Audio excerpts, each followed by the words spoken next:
Alright, so I'm catching up on my book reviews here. This one is actually going to be a twofer. This is Secrets in the Stars, book 3 of the Family Law series, and A Hop, Skip, and a Jump, which is book 4. And I read them back to back, and I don't remember what things happened in which ones. So I'm just doing them together. Um, and it's been about a week and a half since that. So yeah, Family Law. Weird name for the series. There's not a whole lot of. Well, there's some law, there's some negotiation treaties. None of his family stuff outside of book one.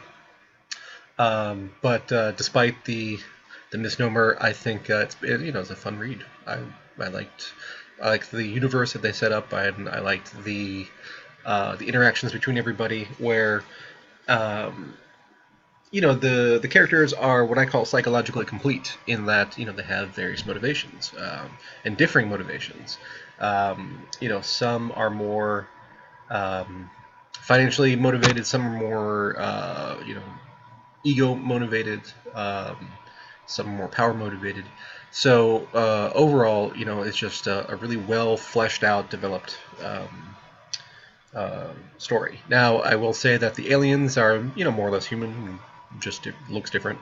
There are some weird sort of discrepancies in that it's like somebody 100 years ago figured out this technology and nobody else has figured it out since. I mean, chances of it happening are slim. Um, Especially when it's monumental and it's just sort of an oversight of some math. I mean, it could happen, sure, but when there's powerful motivations making people wanting to look at things.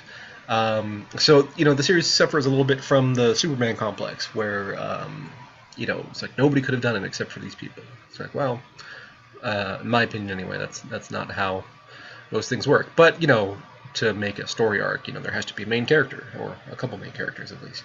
So I can understand that. But other than that, the pacing is good. The action is the action's a little interesting. So this is sci-fi kind of stuff. So space battles and that kind of thing. And the action is sort of non eventful, which I think is actually accurate of what a space battle might look like, because you're launching things, whether they're at relativistic speeds or normal ballistic kind of speeds, things are set in motion well ahead of time.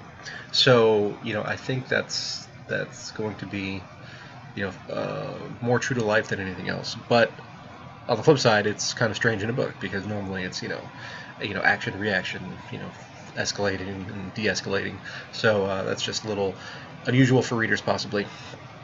But like I said, overall, I enjoyed the series. I would give it 3.5, 4 out of 5, and yeah, worth a read.